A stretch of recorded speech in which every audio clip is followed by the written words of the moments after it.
Buenos días, nosotros somos el grupo número 3 con el tema La importancia de clasificar. Este grupo está integrado por Katherine Cuevas, Catherine Duval, Amnesty Castillo y por supuesto la persona que le habla, Isabel de Pablo Martínez. Empecemos de una vez. Los datos y su organización. Los datos, ya provengan de la observación o de la entrevista, no son más que informaciones particulares, puntuales, que poco dicen por sí mismas. Para que puedan dar la respuesta al problema científico que se estudia, es necesario que se puedan esclarecer las preguntas iniciales y que además cubran todos los aspectos del problema planteado.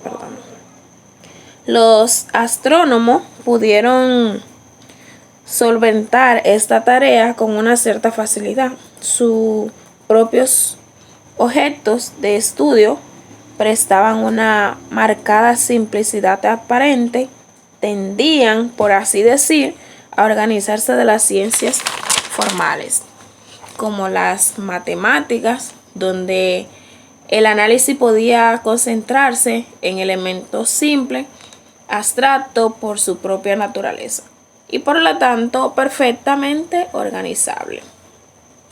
En el estudio de los animales eran innumerables, muy diversos en forma, tamaño y comportamiento, aunque a la vez presentaban llamativas regularidades en muchos aspectos.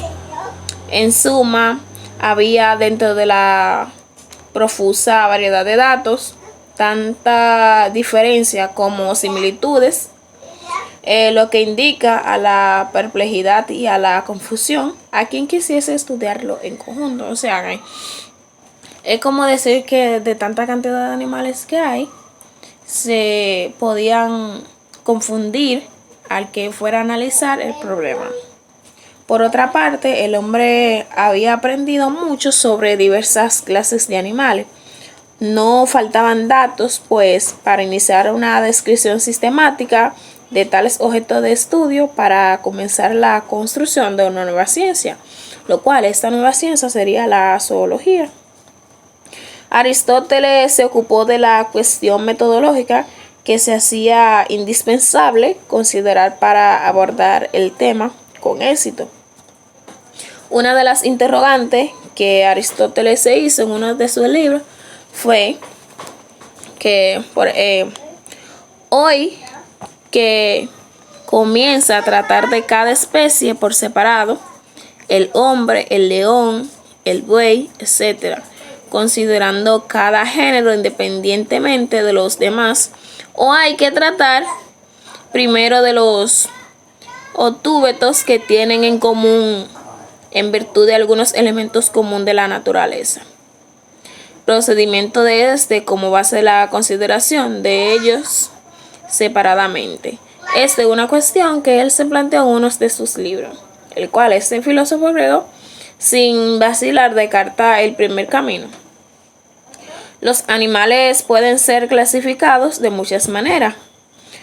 Unas de ellas sería de acuerdo con el medio en que viven, otras según según el número de sus extremidades o en función de la posesión de ciertos atributos como la sangre, los pelos, las plumas, las escamas o los dientes. Estas serían una forma de clasificarlo por separado.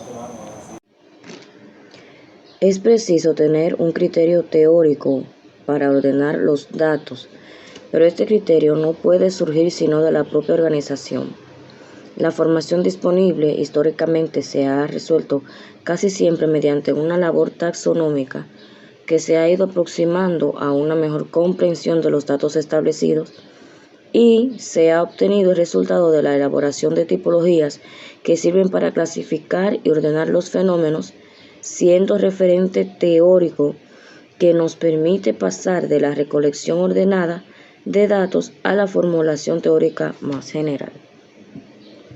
Aristóteles no avanzó mucho como zoólogo, pero advirtió que la taxonomía media debía someterse a algunas normas que llevaría a alcanzar verdadera consistencia y comprendió que debía partir de los atributos comunes hacia lo particular. Entendió también que una taxonomía debía respetar algunas reglas fundamentales, las cuales son: las especies deberían estar incluidas en más de una categoría general. Ninguna división o subdivisión podría incluir dentro de ella géneros marcadamente diferentes. Todos los objetos deberían aparecer en algunas de las divisiones clasificatorias elaboradas. Como estas contribuciones metodológicas aristotélicas no bastaron, el discípulo de Aristóteles, Teofrasto, intentó una tarea similar para la botánica sin mayor éxito. Dos aportes renacentistas típicos abrieron la nueva compuerta del desarrollo de la botánica: la imprenta y el perfeccionamiento del dibujo realista.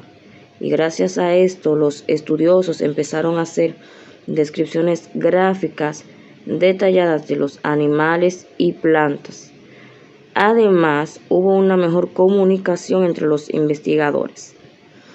Un nuevo espíritu que se interesaba por la antigüedad clásica se desplegó en Europa occidental. La botánica produjo varias floras, viéndose coronadas por el trabajo de tres alemanes: Otto Bruffel, quien indicó las sinonimias, los distintos nombres, datos e idénticas especies; Buck, quien reemprendió la tarea aristotélica, intentando una nueva clasificación sistemática; y Leonard Fuchs, médico y naturalista, quien confeccionó un glosario de especies conocidas. Hola a todos, mi nombre es Agneti Castillo Hernández y esta es mi parte de la exposición. La invención del microscopio, así como la invención del telescopio, abrió nuevos horizontes a la observación. Con este instrumento, el hombre se liberaba de la limitación que sus ojos imponían necesariamente a la percepción a lo largo del siglo XVII. Un grupo de científicos se dedicaron a apreciar la materia por medio de este instrumento, a lo que aportó una apreciable observación insospechada. Más tarde, el descubrimiento de la célula, la unidad fundamental de los fenómenos biológicos, hasta el 1773, Linneo propuso una nueva clasificación para las especies vegetales conocidas. La idea era basada en el latín para evitar que se utilizara dos palabras para designar el mismo género y contar con una denominación universal aceptable, a lo que añadía un mismo sistema general que ubicaba a las especies en géneros, estos en familia, en órdenes y en clases. La nueva terminología se difundió y aceptó con rapidez, utilizándola hasta el presente. A comienzos del siglo XVIII, la química había logrado avances, se había comprendido mejor la naturaleza de la combustión, la estructura molecular de la materia y la existencia de los intercambios moleculares presentes en toda combinación química. Sustancias simples, primordiales, cuya combinación surgían todas las restantes, iban descubriéndose en rápida sucesión para añadirle la lista de los ya conocidos: oro, plata, hierro, cobre y otros pocos más. La clasificación de los elementos era de importancia vital. Sin ella no se podía continuar la investigación más que a ciegas y no se podía llegar a trazar un panorama global de lo que es la materia y los diferentes elementos. Varios científicos abordaron la tarea de ordenar los elementos conocidos, un desafío dificultoso por menos complejo que en su tiempo tuvieron algunos botánicos y zoólogos, enfrentándose a un sinnúmero de especies mucho más complejas que los simples elementos que los disponían de una consecuencia coherente. Buenos días, mi nombre es Catherine Gloribel Duval Cabrera y yo les estaré hablando sobre la tabla periódica. Hablaremos principalmente sobre la tabla periódica de Mendeley. Dmitri Mendeley es un químico ruso, el cual publicó una tabla periódica en el año 1859. Esta tabla periódica es conocida en ocasiones como la tabla periódica de Mendeley. Esta tabla periódica fue creada con todos los elementos conocidos en esta época. En este entonces solamente se conocían 60 elementos.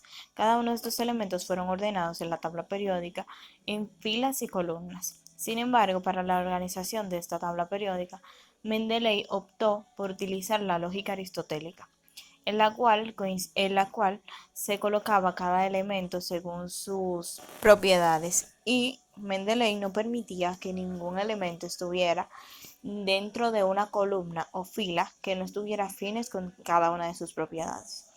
Por lo tanto, pueden ver en la tabla periódica presentada en la imagen de arriba, que en la tabla periódica presentaba muchos espacios en blancos, es decir, a Mendeley no le interesaban los espacios en blancos, ya que él tenía la idea de que estos espacios en blanco pertenecían a un elemento que en este entonces no era conocido, sin embargo, que él pensaba que más adelante serían conocidos y que estos huecos serían rellenados por esos elementos. No mucho tiempo después, su teoría pasó a ser realidad y empezaron a descubrirse muchos más elementos. Ya a partir de la creación de esta primera tabla periódica, evolucionó mucho lo que fue la investigación de los elementos pertenecientes a la naturaleza.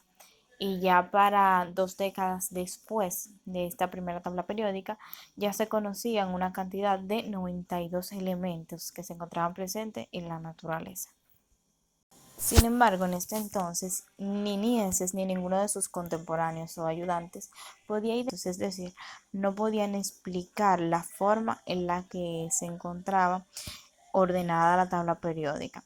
Y no fue hasta tiempo después que Niels Bohr, un físico danés, pudo explicar el enigma de que planteaba la tabla periódica, afirmando que el número de protones y de electrones de cada átomo era el que conformaba el número atómico.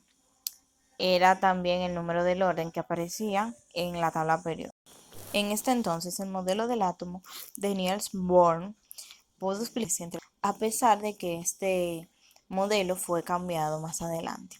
La química y la física ganaron muchísimo con la exposición de esta tabla periódica. No porque la tabla periódica en este entonces fuera perfecta o porque todos los detalles fueran correctos, sin embargo, esto aportaba por lo menos un margen de lo que era el elemento. Es decir, al momento de trabajar con dicho elemento, esto le proporcionaba por lo menos un margen o un marco teórico de lo que era el elemento, para qué podría ser utilizado, cuál sería la reacción, etcétera. Es decir, cada uno de estos detalles aportaba información importante de la creación de alguna mezcla química o de alguna fusión o algún experimento científico, ya sea químico o físico. Entonces esto era algo como que muy avanzado o que aportó mucho a lo que fue la ciencia en general. La taxonomía, la tipología y las tablas de ordenanza de objetos y de los fenómenos no son solamente una simple expresión, por así decirlo, que dispone armónicamente de datos de conocimientos. Es decir, estas son creadas con el objetivo de darle un orden general a todos y cada uno de los, todos y cada uno de los elementos de la tabla periódica, para que así todo tenga una armonía y permita más adelante añadir todos los elementos reconocidos o descubiertos a través del tiempo, manteniendo el mismo orden y la misma coherencia. Es decir, como por ejemplo la tabla que mostraba anteriormente de Mendeley, que él dejó algunos huecos en los cuales él pretendía que más adelante se pudieran incluir aquellos elementos que cumplían con los requisitos para estar en dicho espacio. De esta forma permite que la tabla periódica tenga un orden general y un sistema más organizado, con mucho más lógica. Esto permite que al momento de crear la tabla periódica todos los elementos conformen una composición lógica y ordenada, lo que significa que en dado caso, al momento de que hablamos de la tabla periódica, no nos referimos simplemente a un elemento o a una cantidad de elementos en sí, sino a una composición creada por todos y cada uno de estos elementos, en la cual cada uno de estos elementos está organizado por sus propiedades, por todas y cada una de sus propiedades y detalles, lo que permite que sea más fácil de comprender y de trabajar con ella. Para culminar ya, muchísimas gracias por prestar atención. Espero que hayan podido entender todo y puedan captar todos los conocimientos y lo importante que es esta unidad 3, todo lo que es dentro de las clasificaciones, lo importante que es tener una organización y datos contundentes, llámese descripción del objeto o fenómeno a estudiar, para poder llevar a cabo la resolución de un problema o una situación. Esta unidad 3 nos enseña que dentro de la ciencia pasa por muchos inciertos para llegar a un punto definido. Por otro lado, los científicos no se dieron por vencidos y aportaron sus conocimientos para nuestro propio porvenir, para nuestro propio uso. Gracias.